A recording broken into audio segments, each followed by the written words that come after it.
A big welcome to viewers of Good Morning DRC TV. In my sort of endeavor to understand what is actually happening in the Democratic Republic of Congo and in the conflict between Rwanda and the DRC, a lot of people, as well as myself, we question ourselves to say, how come Congo, such a big and huge country, 110 million people, Rwanda is only a small country that has no more than 20 million. It's around 12, between 12 million and 15 million. Why is it that the Democratic of Congo is not able to win this war against Rwanda? And why is it that the M23 militia group, or Kagame's terrorist group in the DRC, taking more territories? What is happening to the army in the Congo? A lot of people really are questioning this. They want to know why, as well as myself, why is it that the army is not able to deal with the M23 and deal with Rwanda? And so in my endeavor to answer this question, I have come across a clip by the foreign minister of the DRC. He is sitting in front of his counterparts in France, that is the members of parliament. Let me just make it clear that this is the former foreign minister of the DRC. He's now a member of parliament. He's also talking to his counterpart, the French, and trying to answer a number of questions, or at least engaging in a dialogue. And here he is explaining what I believe really is the sort of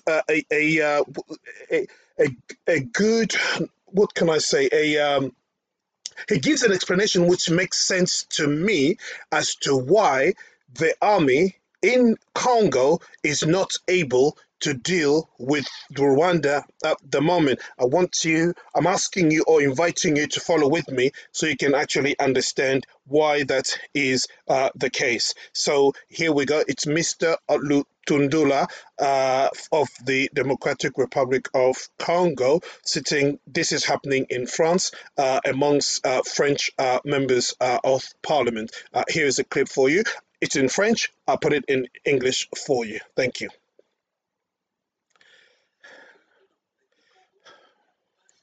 No. The Congo has not chosen to invest in the army. No, there is not a legitimate power or leaders who will not want to invest in their army. Defense is very important for the existence of a country or a nation. This is why you have a supreme leader. We haven't also chosen to work with army groups, but we must give you precisions. Briefly, the Congolese army that President Tshisekedi inherited is an army made up of men and women who are determined, courageous, but an army that has been, I have to say here, that was demotivated, neutralized, and infiltrated. You know, this issue of brewing, mixing with rebels and all.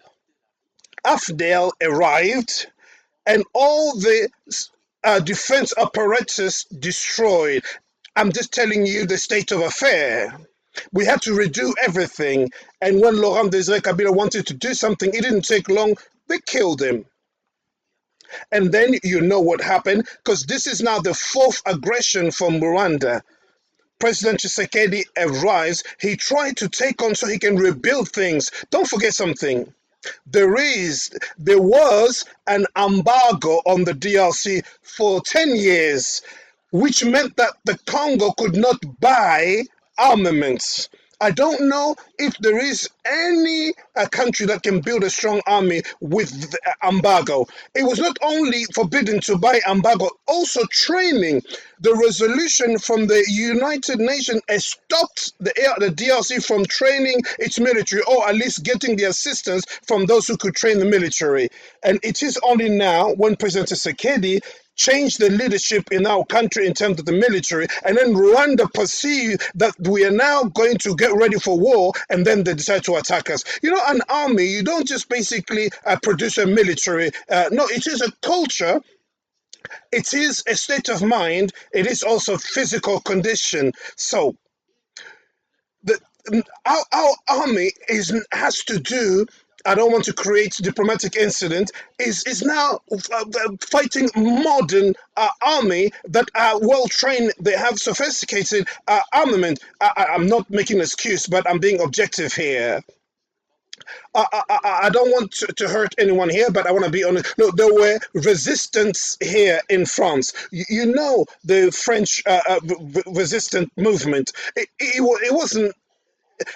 It wasn't just some rebel, some bad people out there. No, it was French nationals who decided to fight against the enemy. When you get into a village in North Kivu and you kill and you loot, you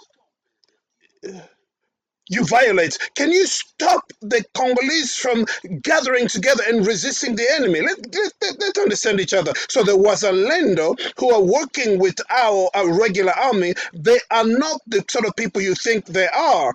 No, I'm saying. I want you to understand, that in your history, you had resistance movement, and we also have resistance movement. It is a natural instinct to defend yourself when you're being attacked. So when we are making efforts to rebuild our army, we are being attacked at the same time. It's not easy, really, because they're not giving us time to rebuild and to have a strong army. The FDLR, this issue's been there for a long time. Going back since 1994, since the date of genocide, you want to count the years? So since 94 up to now, it's about 31 years. And now, and more than once, Rwanda came to Congo with AFDL and with the DRC, with the authorization of the government in Congo, Joseph Kabila. He told them, come and get rid of the FDLR.